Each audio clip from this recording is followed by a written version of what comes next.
북한의 미사일 도발이 촉발한 한반도 긴장에 전 세계가 주목하고 있습니다. 외신은 북한의 잇따른 무력 시위에 대해서 전형적인 관심 끌기용 행동으로 보고 있습니다. 국제부 뉴스룸 연결합니다. 이승훈 기자. 네, 이승훈입니다. 네, 지금 북한이 잇따라 무력 도발을 하면서 한반도의 긴장감도 높아지고 있는데 외신은 관심 끌기용이다. 이런 평가가 있다고요? 특히 미국을 향한 관심 끌기라는 겁니다. 영국 BBC는 이런 보도를 했어요. 북한은 의도적으로 주변국과 주변국들을 긴장시키곤 했는데 지난 2010년 그리고 2011년에도 그렇게 한 적이 있다고 했습니다. 갈등을 가능한 위험한 수준까지 끌어올려서 우리나라 그리고 일본, 미국의 관심을 끌고는요. 그리고 나서 협상에 나서서 제재 완화 등 최대한 많은 양보를 끌어내겠다. 그런 전략이라는 겁니다. AP통신 역시도요.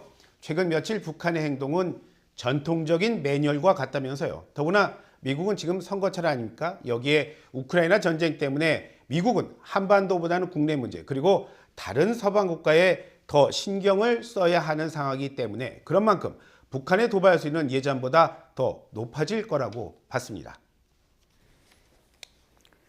정치적인 목적 말고요. 무기 실험 그 자체에 주목한 분석도 있었죠? 주요 언론의 분석을 모아서 간단히 정리해 보면요. 어제 북한의 대륙간 탄도미사일 그러니까 ICBM 발사 실패에서 보듯이 북한은 아직 ICBM 대기권 재진입 같은 핵심 기술을 완성하지 못했기 때문에 지금 같은 미사일 도발 계속 하고 있다는 겁니다. 다시 말해 결국에는 북한이 핵탄두를 실어서 미국 본토까지 날릴 수 있는 ICBM을 개발해야 겁을 먹은 미국이 협상장에서 많은 걸 내놓을 수 있으니까 그 정도의 기술력을 갖출 때까지 미사일 또 쏘고 또 쏠 수밖에 없다는 거죠. 하지만 그렇게 해봐야 한국과 일본 무장 강화의 빌미만 제공해서 결국은 얻어가는 건 별로 없을 거다. 그런 분석도 있습니다. 네, 이제 각국 반응 알아보겠습니다. 먼저 일본 어떤 반응 보였는지 전해주시죠. 어제 오전에 일부 지역에 긴급 피난 명령 발령하기도 했었지 않습니까? 그랬던 일본 방위성은요.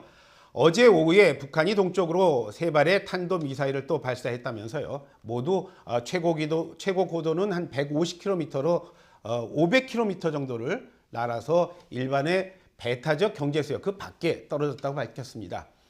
이와 관련해서 하마다 일본 방위상입니다.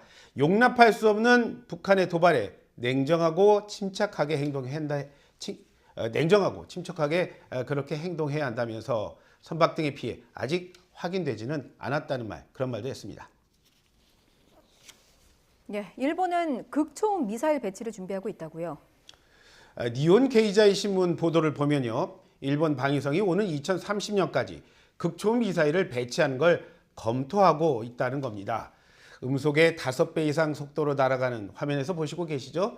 저 극초음 미사일은요. 순항 미사일보다 빠르고요. 또 탄도 미사일보다 이 궤도가 복잡합니다. 그래서 요격이 힘든 첨단 무기인데요. 북한의 미사일 발사가 결국은 일본 재무장의 이유를 제공할 거라는 외신의 분석 그대로입니다. 네, 이번에는 중국 입장 알아보겠습니다. 중국은 북한의 미사일 발사에 맞서서 한미 연합 공중훈련 기간이 연장된 걸 두고 한반도 문제 근본 원인을 직시해야 된다 이런 입장 밝혔다고요? 이게 무슨 의미일까요? 자오리전 중국 외교부 대변인이 정례 브리핑에서요. 관련국 간의 대화 재개의 어떤 분위기부터 만들어야 한다 하면서 지금 하신 그 말을 했습니다. 물론 자신이 말한 그 한반도 문제의 근본 원인이 뭘 말하는지는 분명히 밝히지 않았지만요. 북한의 도발 그리고 한미연합훈련의 어떤 연장 이거를 아울러서 지적한 걸로 보입니다. 북한의 도발과 관련해서 이례적으로 독일도 공식 반응을 내놨습니다. 독일이 했다기보다는 현재 지금 독일은 주요 7개국 그러니까 G7 의장국이라서요. G7을 대표해서 입장을 밝힌 겁니다. 안나레나 베어복 외무장관은요. 독일 민스터에서 열린 G7 외무장관 회의에 앞서서요.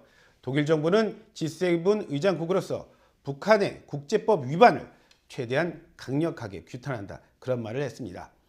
이틀 동안 열렸거든요. 이번 회의는 사실 러시아의 우크라이나 침공 그리고 중국에 대한 대응을 논의하기 위해서 G7이 모인 자리였는데 북한의 도발이 주요 의제의 추가가 된 그런 모양새가 돼버렸습니다. 네, 이런 가운데 북한의 미사일 도발을 논의할 유엔 안전보장이사회도 곧 소집된다고요. 주유엔 미국 대사가 안보리 소집을 요구했어요. 여기에 영국, 프랑스, 알바니아 등이 동참을 하면서 유엔 안보리 공개회의가요 조금 전 개최가 결정이 됐습니다. 뉴욕 시각으로는 오늘 오후 3시에 열리니까요. 우리 시각으로는 뭐 내일 새벽 4시가 되니까 그때 조금 훨씬 더 지나서 내일 오전쯤에 어떤 결론이 나지 않을까 그렇게 보입니다. 유엔 안보리는 사실 북한의 중거리 탄도 미사일이 그 일본 열도를 넘겼었죠. 그때니까 지난달 5일에도 안보리는 열렸습니다. 하지만 중국과 러시아 반대로 한반도 평화를 바라는 지구촌이 요구한 공동성명 채택은 불발이 됐습니다.